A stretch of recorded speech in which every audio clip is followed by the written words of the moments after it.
Emmy talks के इस episode में हम बात करेंगे मेजर कंट्रीज के लेटेस्ट अपडेट के बारे में। मेरा नाम है Shubham, I've been in this industry for 4 years. Let's get started. सबसे पहला अपडेट हमारे पास आ जाता है यूके की तरफ से, जहाँ पे यूके प्राइम मिनिस्टर की इंडिया ट्रिप और जो ट्रेड डील इंडिया के साथ साइन हुई है उसमें रूमर्स ये भी आ रहे थे कि वीजा से रिलेटेड भी कोई गुड न्यूज है या नहीं है, लेकिन एक्चुअली एक्सपेंडिंग वीजा एक्सेस अभी गवर्नमेंट का प्लान नहीं है, बिकॉज इंडिया ऑलरेडी यूके का largest source of work visa है। अराउंड 28,000 वर्क वीजाज इश्यू हुए थे for the year ending June 2025। So basically stammer के इंडिया ट्रिप का मेन फोकस इन्वेस्टमेंट और ट्रेड डील ही था। वीजा से रिलेटेड कोई भी टॉपिक यहाँ पे टच नहीं किया गया। सेकंड अपडेट भी हमारा यूके से ही आ जाता है, जहाँ पे स्किल्ड वर्कर वीजा के रूल्स टाइट कर दिए गए हैं। बेसिकली जो भी rules RQF level 6 which is equivalent to bachelor level या उससे ऊपर, वही लोग स्पॉन्सरशिप के लिए एलिजिबल हैं। बहुत सारी मिड लेवल टेक्निकल जॉब्स जो पहले एलिजिबल थी वो अब एलिजिबल नहीं रहेंगी। और सैलरी का मिनिमम थ्रेशोल्ड लेवल भी चेंज कर दिया गया, जहाँ पे पहले 26,200 पाउंड था उसको बढ़ा के 41,700 पाउंड कर दिया गया। ये इंडियन वर्कर्स को डायरेक्टली अफेक्ट करते हैं, स्पेशली जो मिड लेवल जॉब्स के लिए टारगेट कर रहे हैं। नेक्स्ट अपडेट हमारे पास आ जाता है अमेरिका की तरफ से, जहाँ पे student arrival from India sharply drop हुआ है, रफली अराउंड 45% से। स्पेसिफिकली जुलाई 2025 में ये अराइवल रेट 46.4% से कम था, जो कि नंबर्स में आ जाता 13,027, जो कि 2024 में 24,298 था। और अगस्त 2025 में ये अराइवल रेट 44.5% डाउन होके 41,540 हो गए थे, जबकि ये नंबर 2024 में 74,825 था। और अगर हम कंपेयर करें चाइना के साथ, तो चाइना का जो अराइवल रेट है वो 12% से ही डाउन हुआ था सिर्फ, जिससे साफ पता चलता है कि इंडियन स्टूडेंट्स को या इंडियन वर्कर्स को बहुत ज्यादा इंपैक्ट हुआ है। साथ ही साथ यूएस ने फर्स्ट हाफ ऑफ 2025 में 1700 इंडियन नेशनल्स को डिपोर्ट किया था, जो कि basically mostly student visa violation और ओवरस्टे के लिए ये रिसेंट ईयर्स में हाईएस्ट नंबर है। इससे ओवरऑल यही क्लियर होता है कि जो भी इंडियन स्टूडेंट्स है या वर्कर्स है प्लान कर रहे हैं अमेरिका जाने के लिए, उनके लिए सिचुएशन काफी ज्यादा स्ट्रिक्ट है। नेक्स्ट अपडेट हमारे पास आ जाता है कनाडा की तरफ से, जहाँ पे IRCC ने रिसेंटली पार्लियामेंट्री को डिस्क्लोज किया है कि 47,175 international students potentially non compliant हो सकते हैं अपने स्टडी परमिट कंडीशंस के साथ। यहाँ पे पोटेंशियली नॉन कंप्लायंट का मतलब ये है कि जो भी स्टूडेंट्स कनाडा में स्टडी वीजा पे आए हैं उन्होंने कोई ना कोई कंडीशन ब्रीच किया है, या तो उन्होंने कॉलेजेस छोड़ दिए हैं या फिर अटेंडेंस उनकी पूरी नहीं है, जिससे उनकी वीजा की कंडीशन ब्रीच हो जाती है। और ये नंबर अराउंड 8% है उन स्टूडेंट्स जिनके लिए कंप्लायंस डाटा इंस्टीट्यूशन से रिक्वेस्ट किया गया है। IRCC ने अभी क्लैरिफाई किया है कि ये इनिशियल रिजल्ट है, इससे ये नहीं पता चलता कि ये सभी नॉन कंप्लायंट है, कुछ के पास लेजिटिमेट रीजन भी हो सकते हैं। सेकंड अपडेट भी हमारा कनाडा की तरफ से ही आ जाता है,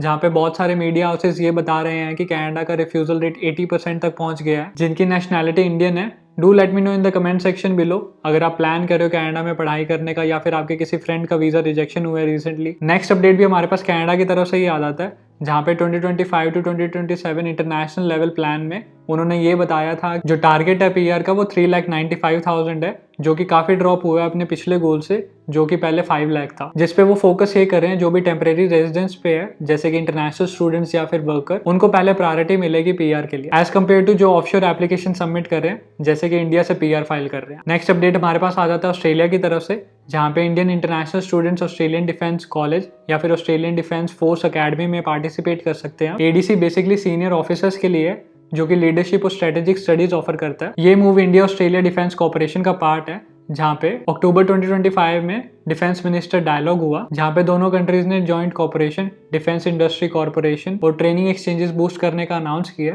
पर बहुत ज्यादा क्लियर नहीं है कि क्या सिलेक्शन क्राइटेरिया होगा, कितने स्टूडेंट्स जाएंगे, ये आने वाले दिनों में हमें पता चलेगा। अभी यहाँ पे सबसे बड़ा क्वेश्चन ये आ जाता है, अगर आप इंडिया में आर्मी ज्वाइन करने का प्लान कर रहे हो तो आप कंसीडर करोगे इस ऑप्शन को या नहीं करोगे। Do let me know in the comment section below. Next हमारे पास आ जाता है फिनलैंड PR अपडेट, जहाँ पे A परमिट होल्डर्स को 4 ईयर का कॉन्टिन्यूस रेजिडेंस चाहिए होता है PR डालने के लिए, एंड इन दोस 4 ईयर्स वो फिजिकली 2 साल प्रेजेंट होने चाहिए फिनलैंड में। लेकिन 8 जनवरी 2026 से ये रिक्वायरमेंट बढ़ा के 6 ईयर्स हो जाएगी, और PR के लिए आपको 3 क्राइटेरिया में से एक क्राइटेरिया फुलफिल करना होगा, जिसमें पहला क्राइटेरिया आ जाता है मिनिमम एनुअल इनकम का, जो कि 40,000 यूरो आपकी होनी चाहिए। सेकंड क्राइटेरिया आ जाता है मास्टर्स का प्लस 2 साल का वर्क एक्सपीरियंस फिनलैंड में, और थर्ड क्राइटेरिया आ जाता है C1 लेवल फिनिश या Swedish language plus 3 year of work experience. अगर रूल्स चेंज होने से पहले आप एलिजिबल हो जाते हो तो अप्लाई करना एक स्मार्ट डिसीजन रहेगा, मेक श्योर आप अपने सभी डॉक्यूमेंट्स, पे स्लिप्स, डिग्रीज वो सारे रेडी रखो और ए परमिट मेंटेन करके रखो। नेक्स्ट अपडेट भी हमारे पास फिनलैंड की तरफ से आ जाता है, जहाँ पे फिनलैंड की गवर्नमेंट टारगेट कर रही है 15,000 international students per year and 30,000 workers per year by 2030। इसमें आपका क्या कहना है, ये टारगेट बहुत ज्यादा है या बहुत कम है? मेरे हिसाब से बहुत ज्यादा नहीं है। नेक्स्ट अपडेट हमारे पास आ जाता है आयरलैंड की तरफ से, जहाँ पे अगर आप डिग्री कोर्सेज करने जा रहे हो जैसे कि बैचलर्स या मास्टर्स,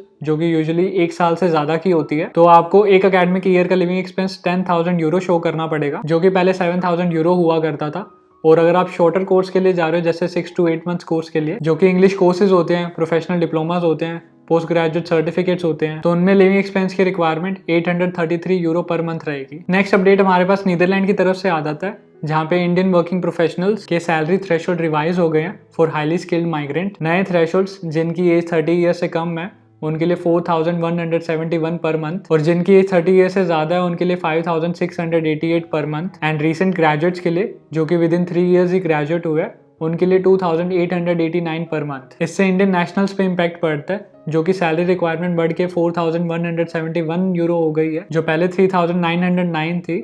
इससे लोअर सैलरी ऑफर्ड वाले एप्लीकेंट्स उनको एलिजिबिलिटी क्राइटेरिया मीट करना मुश्किल हो जाएगा। तो that's all for this video. अगर मैंने कोई भी लेटेस्ट अपडेट बीच में मिस कर दिया तो do let me know in the comment section below. Thank you for watching. I will see you in the next video.